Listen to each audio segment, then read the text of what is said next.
It is, let's see, Friday, December 20th, 2024. Welcome to the Zodiac Chatline. I am your host, Tanae. Happy and blessed solstice to everyone there. We are enjoying, of course, Cassie. Cassie. Yeah, she'll be up in a second. There it is. Hey. Hi. Hi. Happy anniversary. Yeah. So for those of you that, know us and have been supporting us from the beginning, this is our 3-year anniversary. Pew, pew, pew, Um, pew. I think it was great that we started it on the solstice. We have, evolved this creation into whatever. And it will continue to evolve because, that's life, evolution. We can't stay the same. We like to switch it up. And we will later on in the show have a switch it up announcement for you. But we're not worried about that right now. Right now, we are focused on the planets and the solstice and where they are. Um, Last little bit of shout outs to any Sagittarius out there. Your season is coming to a close dramatically, if I will say that, because tomorrow the sun will be moving into Capricorn. So shout out to you goats, and y'all know what I mean, goats and goats.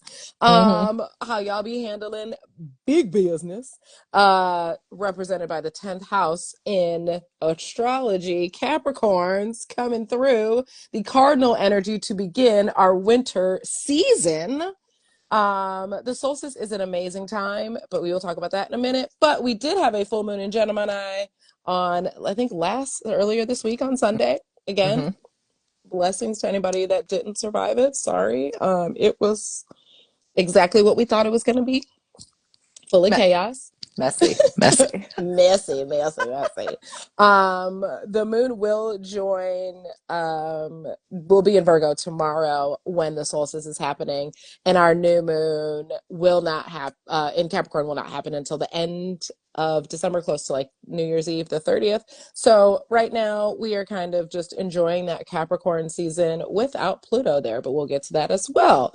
Mercury is hanging out in Sagittarius again, you know, not the most comfortable place for it, but it's there, Keeping things it's spicy. along with Venus and Aquarius, keeping things detached. And then you have Mars retrograde in Leo, Jupiter retrograde in Gemini, Saturn direct in Pisces. That's a little helpful. Fine. Uranus is still enjoying its retrograde in Taurus. Uranus has been in there for a minute, so to all our Taurus peeps, we feel you. Neptune is direct in Pisces. And of course, for the next 18 years, Pluto will be living in Aquarius. So shout out to all my Aquarians because we ready. So it is the solstice tomorrow. And I looked it up, and according to, Google, the solstice is at 4:20 a.m. Haha, you know. Oh, Right. And this is when we mark the changing of the seasons. We have the shortest equal days and lengths, but it is the shortest day. And it is one of the longer nights. It is pretty dark, but then we start to gradually get more and more sun as that goes on. The solstice is a great, great time for reflection. I think that Cassie and I, every time this comes around, we are very, I think, personally in deep reflection. Our show always has a type of review and reflection, and we encourage everyone to, reflect on the year. I mean, it's 2024 was, you Cat Williams came in with a bang, and we saw every bit of 2024 and all the things that, I feel like every year we hear this is just the most unprecedented times. We've never seen any times like this. And I think that's just going to be every year from now on. But this one was interesting. So this is a great time for reflection, celebration, and rebirth, along with using this as your own new year, spiritual new year. A lot of people like to do the beginning of the year, but over here, we like to use the solstices and the equinoxes because those represent like the real time. mm-hmm. So Cassie, enlighten these folks. Cassie is the resident. She got this one. I'm summary, but she'll give you a much better, much cooler explanation. Hardly.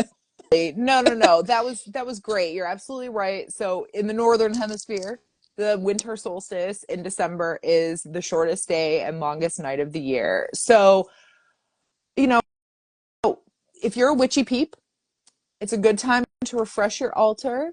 Some stuff that you might, use would be cinnamon is a good one for prosperity.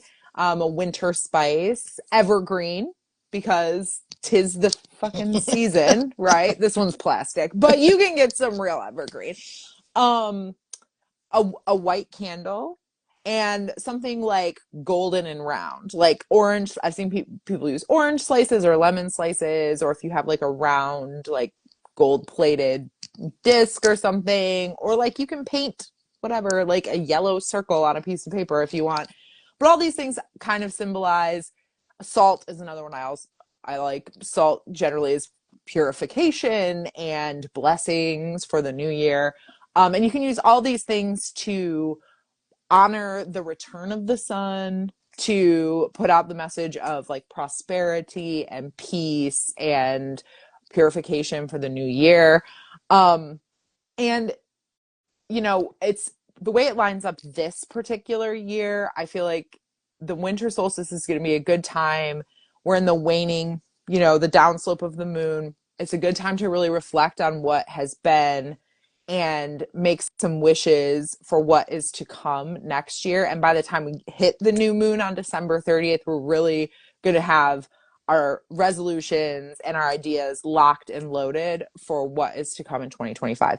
Also, we are approaching a North Node transit in early January. The node will be switching from Aries to Pisces.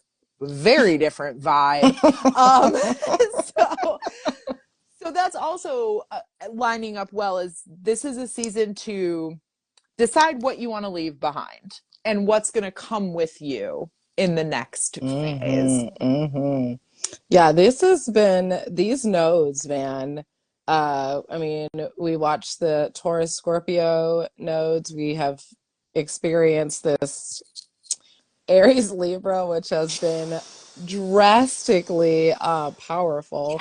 And I do think that the Pisces Virgo is the healing axis. Because do you know what I mean? Both of them kind of represent a certain form of healing in a way. So this is the time to kind of just, clean house, for lack of a better term, especially with a lot of what we've been inundated, a lot of the gunk, a lot of the, sadness, a lot of the disappointment, a lot of the things that we have experienced recently and over this past year. And, try to heal from that in the best way. And the healing is a very internal, and a little bit of a community work, find those people in your community that are doing the good work and helping you heal as well. It's not an individual. I think this is a very much a group healing session. It does have to come internally, but I definitely think that as within, so without. yeah, And that's a good segue to the Pluto and Aquarius of it all. because y'all, currently Pluto and Venus are in Aquarius, and they are opposing Mars retrograde in Leo, and that is a very strong opposition. You know, both are individuals in their own way. Some like attention more than others. I truly think it's Aquarius. I know I would never admit that, but it's the truth. Even though trying people tell Leo, I think Aquarius really wants the spotlight, but we just chilling, right? But Venus and Aquarius, I feel like that is a very friendship based love. There it can be romantic, but I believe it is always initially based in platonic admiration and love for someone. And Mars in Leo is very direct, very like self-absorbed, direct. And so that's the masculine part of Mars and the feminine and part of Venus, and how that balances out when they are in opposing signs with Pluto, and they're just wrecking shit. And I just, try not to take it too much to heart, because Yeah, it's feelings can get hurt at yeah. this time. Again, we are entering another holiday season, so feelings with Mercury up in there in Sagittarius, feelings can get hurt Mm-hmm. with all of this fire and air energy. Mm-hmm. Sometimes it's great to mix fire and air together, and the other times it's just so combustible.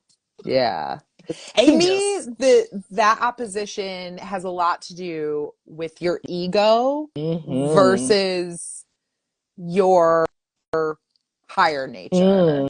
And like it's interesting when you said that about like Aquarius wants the spotlight. I sort of agree with that, but in the sense that Aquarius wants to be operating the spotlight. Mm-hmm. They don't want to be in it Mm-hmm. all the Mm-hmm. time. Leo No. wants to be in it. No. And like the Mars in Leo is a very like personally egotistically driven energy Mm. and an aggressive one. But because it's retrograde, it's like already having trouble enacting itself. And Mm-hmm. then it's getting this tension from Venus and Pluto and Aquarius. And I think the message is like, check your ego. Mm-hmm. Mm-hmm. Because where we're going, ego's not going to be the thing that serves us. No, your ego will get checked for you, and that is probably not. And it's interesting to put that in context with like what's going on in here in the US in our government. And I How you wonder said the word government reluctantly. It's like, is that what it is? Go ahead. um such that it is. Like I'm very curious to see how the egos play out in this Pluto and Aquarius atmosphere because we've had 3 weeks and like 5 different countries have had their governments fail in like just since we last saw you all. And And not like a oop, they failed. No, I mean like and not like little countries you've never heard of, like France, like Germany, like like South this Korea, is, yeah, there's some real Syria. shit going Like, on here. Like yeah, it's pretty fucking intense you in know. these streets. It's not And even just the US. Like, and I know that we know that there's so much going on behind the scenes when it comes to here, but to know that the world is feeling all of this energy, all of this tension. And I think you bringing up ego, that is the best way to describe that axis is ego and self and community and higher self. And like, mm-hmm. you know, your with the ego, just there is a way to have healthy ego, Yeah. and it's usually when it is a betterment for the good for the community, Mm-hmm. because your ego that is just serving you, it will immediately fail. And like you said, we are moving into the age where anything like that, nobody wants that. Nobody, no, the collective is shouting, we don't care about any you billion, we don't care about your egos, we don't care about that. We care that we can feed our families, we care that our kids will get a good education, we care that our children will not be shot in school. Mm-hmm. That's what we care about. Mm-hmm. And none of that can be solved with Yeah. ego. And like the earth certainly doesn't care about any of our egos. And we'll get checked real quick. Because global warming is still happening. Nothing's changed. Let us We may not have not talked forget. about it, but it's Yeah. still happening. So, this is a real time I would encourage everyone to really use this time to not feel required to spend holidays with people that are blood family if they do not make you feel comfortable. I encourage you to find family and community that makes you feel like you are able to be your best self, your honest self, your authentic self, without having to navigate other people's feelings or emotions about how you exist in this world. Because you have to exist fully as you without you can have comments from other people, but fuck those people. They're not living your life. So definitely take the time. And I think we will see more and more of this where people will start to build their own communities. And it's not necessarily, oh, I'm going home for the holidays. That is not Mm-hmm. everybody's ministry. Okay. So true. The one sad moment that we want to just honor for just a moment. This amazing being was a Gemini. She was an activist. She is one of a very world renowned African American poet. She was also an educator, and that is the late Nikki Giovanni, who has made her transition into the next life. Um, I I I adore this woman's works. I think that I was actually talking with my best friend earlier about her, and we were just kind of talking about racism in America and just a lot of things like that. And she was born in 1943, so she died. She was 81. Okay, this woman lived through pre-civil rights, civil rights, and Jim Crow and and then just passed away recently. Racism still is America, just in a different form. And that form, and she was born in Knoxville, Tennessee, so Wow. you already know.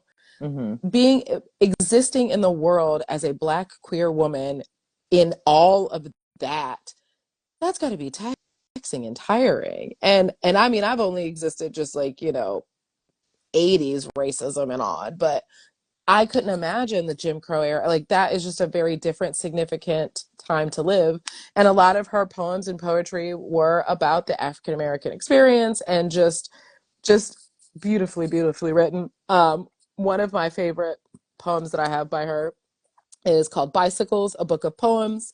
And the foreword says, Bicycles because love requires trust and balance. And this is a book of love poems. And so if you're out and about, highly recommend it. Um, did you have anything before I said my little about her? Say your No, little. No. just that I mean, all well said, true, and it's hard to be, um, it's hard to be a writer in the world, and it's a testament to the will and persistence of Nikki Giovanni that she not only made that work, but became a celebrity of sorts, especially as a poet. Like, people are not super inclined to read poetry. So, like, you just know, and had to overcome being a queer Black woman in America that, like, she was an incredible talent, and her spirit will reverberate through Oh the my God. earth forever. Ever. I hope for her sake she gets reincarnated elsewhere. You know, don't have to come back here. Right. Live Skip in it. another. Yeah. And, Gemini is ruled by Mercury. And so writing was her calling. That Mm-hmm. was something she was going to do well. So for those of you who are of a certain age and were raised in a certain time and had access to a different world, there is a particular episode. It's one of my favorite episodes. And the gist of the episode is that one of the characters who was a lighter skinned Black character, Whitley, I'll just tell you the characters because whatever. Whitley had found out that her family owned slaves. And there was also a discussion with the darker skinned character, Kim, who did not like the mammy pictures, and the story was that she had dressed up one Halloween as an Egyptian queen, and somebody said that she looked like Aunt Jemima. And so she was traumatized. I know, right? Traumatized by that. And as a darker skinned woman of color, there is a whole nother topic for that another day. But if you know, you know. But in this lovely presentation that they ended up doing, part of what they did was a presentation of Nikki Giovanni's poem, Ego Trippin', There May Be a Reason Why. And it is such a beautifully well written poem. And I just took a little excerpt from it because I encourage everybody to go look it up and actually read the entire poem. But she says, I am so hip, even my errors are correct. I sailed west to reach east and had to round off the earth as I went. The hair from my head, thinned in gold, was laid across 3 continents. I am so perfect, so divine, so ethereal, so surreal. I cannot be comprehended except by my permission. I mean, I can fly like a bird in the sky. Fly high, Nikki Giovanni. Fly high, girl. All right. So we want to just let you know that somebody wrote to the chat line, and we love that Pew for pew us. pew. But in case you forgot, it is 313-416-9541. If you want to hit us up, you will get a response. I promise. We are there. We pay attention. It's what we want to do. We like talking about astrology and whatever. So shout out to Michael. I'm not sure if I don't think he's on right now, but I'm going to let him know. Michael sent me a little message. Michael is an Aquarius Sun, Taurus Moon, Gemini Rising. Michael also had quite a few planets in Capricorn. So that man is walking karma, and I beg anyone who tries him to leave him alone and let him live his best life, because it will not end well for you. But hey, He you know, he also has Mars like at the exact moment of his ascendant, like that's right. within 20 like Mhm. minutes of Yeah. his rising sign, there is Mars. Like, don't fuck with Michael. Mm-mm. Don't do it. Mm-mm. We are all lucky that it's in Gemini. Okay? Which means he's just gonna fucking eviscerate you Mm-hmm. with his words and Exactly. not In throw Aries. hands. Right. Right. Exactly. Now if you push him, something gonna get thrown, and it'll be probably you, but it won't be. He ain't gonna throw a bunch of hands, but he No. gonna let you know. But I think that's right. I think him having a lovely little grounded Earth Taurus moon is so helpful for all that air energy. Mm-hmm. He may have a little bit of difficulty integrating. I think it's sometimes hard to, you think about Earth is down here, air is up here. How do Mm-hmm. you integrate the two? But the space in between, they kind of touch each other anyway. Yeah, but especially I think that integration is more difficult for Michael than some because his Taurus moon is in the 12th house. Mm-hmm. So it's not sitting in a spot that wants to be integrated really. So he has to make some effort to do that. And And not be stubborn. the man has 0 water placements except Pluto and Scorpio. Like, Where it belongs, which is, again, leave right. that man alone. And I also thought it was really interesting with all of he's got a Capricorn stellium, Mercury, Saturn, Uranus, Neptune, and his North Node all in Capricorn, and mostly in the 8th house. And very intense. Leave him alone. Right. But it opposes, and I don't always look for Chiron's placement, but I was so intrigued by the fact that he had almost no water sign energy. And I'm going to be frank, I don't consider Pluto and Scorpio water sign energy. It's not. It's all fire. Technically, Yeah. but barely. But all of that Capricorn energy is opposing Chiron in Cancer. And it made me wonder if I would be curious to know Michael and know about the relationship he has with his mother. I was and about to, yeah. what dynamic that is, because it feels like it could be one of two, where it could be super duper close and possibly with his mother being more so codependent on him than him her, or that it was a difficult and strained relationship. Yeah. And whatever the case, his destiny is to take responsibility and to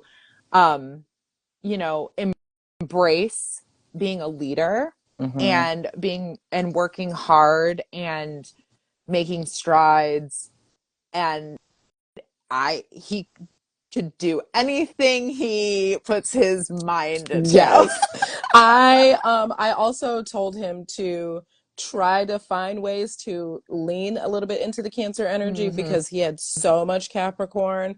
Don't be obsessive about your job. Yeah. Don't be obsessive about your career. You know, the Capricorn is also ruled by the devil in the tarot, and that is an easy place to just get bogged down with Mm-hmm. focusing on the like working and money and forgetting to like make a nice home for yourself. Yeah. Uh, yeah, Enjoy the yeah, spoils of your yeah. labor. Like Mm-hmm. take a bath. You know Yeah. what I mean? Like, you know, that Taurus moon might actually like that bath. Okay. Yeah. Or, you know, like Get some good food. join a basketball league or so. Yeah. Yeah, get some good food. Like, you know, maybe get some of that Mars energy out a little Hmm. bit. Yeah. But thank you for sharing your deets with us, Michael. It was fascinating to look at your chart. Just, and also like another interesting thing to me about his chart is he has most of his energy concentrated between the seventh and the ninth Hmm. houses. So, and based on his age, from telling us like this and going into like your 50s is going to be a really interesting time in your life. And I'm hopeful that also Pluto moving out of Capricorn means that, you know, the struggles are not, it's not going to be so difficult. Yeah. Like it's going to come a little easier. And, Because I think Aquarius is then in his 10th house, right? mm-hmm, Or no, ninth house.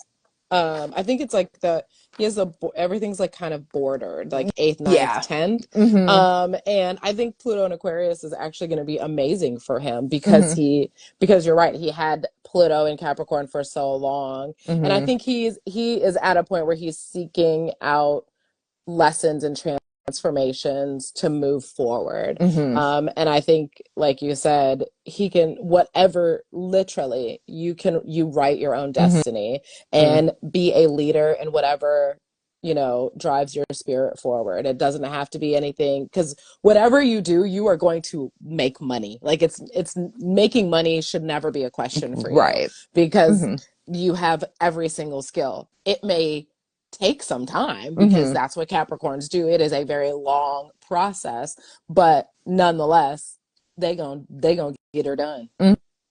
Mm-hmm. So It's real. shout out to Michael. Thank you so much.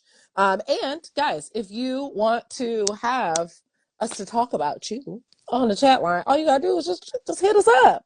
Hit us up. Right. I ended up Well, talking to Michael for like 3 hours. It was just a back and forth. He was like, okay, so what about this? I was like, well, you know what? By the way, da da da da da. Because we like to talk about this stuff. But trust me, Cassie and I, one thing we are not is short. Okay. We it's gonna give true. you paragraphs. Yes. You're gonna get the details. One, because like we're nerdy like that and we look that shit up. We're like, Yeah. They were like, oh, I'm just this. For real, well, let me see what the rest of your Yeah. information is. You know? So just hit us up. But Cassie, what do you want to tell the people that is our new surprise? In honor of our 3-year anniversary, and to stick with the ever evolving nature of this project, we are adding a newsletter to the mix and honoring my mom's request that has now been in effect for 3 full years. It will The fourth include, member of the Zodiac chat line. right? It will include horoscopes. So Yes. if you want to get a weekly mini breakdown of what's going on in the planets with tips and tricks, plus your rising sign horoscope every week, plus a link to our zodiac calendar that you can download for free and integrate into your Google Calendar so you can see when Mercury's going retrograde and when the new moons are and all kinds of other fancy information, just subscribe to the newsletter. And you can do that at the link in our bio. We now have a fancy link tree that shows you like all the different places you can find us. And it's free. We don't have advertisers, so you're not even going to see that shit out there. Like maybe someday, See, but not today. listen, us And boomers, annuals, we're just moving as fast as we can, okay? and I think it's pretty fun and cute, and we've gotten good feedback on it. So, yeah, I'm excited for that in 2025. So come check it out. Well, um, guys, we appreciate y'all every single time we on here. And even if you don't watch us here, even if you watch us on the tube or whatever, we appreciate having your presence and you taking the time to share your energy with us. As always, we are closing this lovely show because it's that time. Angel Guide Oracle by Kyle Gray. Artwork is by Jennifer. How do you say this lady name? Hawkward. Hawkyard. Sorry, Jennifer. Hawk too? Uh. No, no, Hawkyard, Hawk Hawkyard. But it yard? looks, yeah, but I was like, is it Hawkward? Mm. But anyways, she's a great artist. But this is the back. I always got to show you this Oh, yes, first. yes, All yes. right, now before Cassie signals, before she can psychically pick it, before I pick it, here you can look. Here are the cards that Oh, we have for beautiful. this. So these are all the lovely angel cards in this deck, and they have really great messages. And I think with the solstice, the rebirth that's happening, the reflection, I think the angel guide cards are going to give us some good messages to really reflect upon for the solstice, the rest of this year. And I think this is a great time to continue to convene with your ancestors. Because they know best. That's They was here right. before us. It's true. So, okay, Cassie, whenever you. All right. Oops. Damn. Oh, One fell out. So I'm gonna. okay. Nope. We're gonna keep going though. Oh, Because yeah, no, I mean, I see what it is. It doesn't. You might pick it, but we're okay. gonna stick. We're gonna stick with our method, with how we always do All right. it. So, Poof. if I swear, for Jesus. Okay, no. But I really, really enjoy this one. Raise your vibration. Ooh, don't mind if I I do. think listen, we all need to hear that because I think that so much is going on and it feels like we are allowing those that are not in a higher vibration to change how we operate in our own energies. And so I think that even if you don't agree with that person, you need to worry about raising your vibration, because if you raise your vibration, we all may be living in two separate timelines on the same planet. If you know, you know. Your message. It is time to move up a level. It is time to fly high. You may have experienced some setbacks or felt low recently, but that is behind you now, and you have the opportunity to light up like never before. Everything in the entire universe is comprised of energy, and that energy vibrates, drawing toward it a similar energy. So, raising your vibration means aligning yourself with situations, people, places, and choices that you know will lift you up, support you, and help you grow. When this card appears, you have overcome the darkness and are moving to a time of opportunity. Like a phoenix rising from the ashes, you can be reborn. Know that the angels are acknowledging your commitment to growth. You are filled with inspiration now and attracting only the good. There is a sense of achievement around you at this time. You may be receiving documentation, certification, or reward of some description to acknowledge your growth or experience. This is a time to cherish, a time to enjoy the rewards of your commitment to living with integrity and doing good. You have overcome many challenges and risen above adversity, judgment, and possibly even abuse. You are ascending spiritually and personally at this time, and the universe is supporting you. This is a pathway of light, the pathway of your soul's evolution, ascension. Y'all just don't even know about my homie, because every time, and that was not the card. Okay, just want you to know. But I would have told you it was, but it wasn't. that was the But was card the you card? needed. That's what I said. You was like, no. I was like, nope, that ain't it. That ain't it. Shake them up, shake them up. No, I'm just kidding. But guys, we want to thank you so much for joining us. We will be back next year. Because we are now going on our, Breaky break. winter solstice hiatus. And if you want to hit us up, we'll still be around. But we will see you in the new year for, I think, what do we say? The full moon in Cancer? I think Of so. course. Yeah. Yeah, right, right. We cannot miss that. Can't miss that. Before, when we get to the real season that counts. But anyway, Right. we need a precursor to ease us back into it. That's right. But thank you everybody that is watching and that will watch in the future. We love you. Go follow us on YouTube if you haven't. Like our stuff on YouTube. Tell your friends or whatever. Find us on Sign up for that TikTok. newsletter. All of that thing. Find us on TikTok. Sign up for the newsletter. Chat line 313-416-9541. Thank you again, Michael, for letting us talk about you. We hope you enjoyed it. Cassie, I love you, girl. I love you. For the rest of Happy y'all, it's all anniversary. love. Happy anniversary. It's all love. We out of here. See you in 2025. Peace.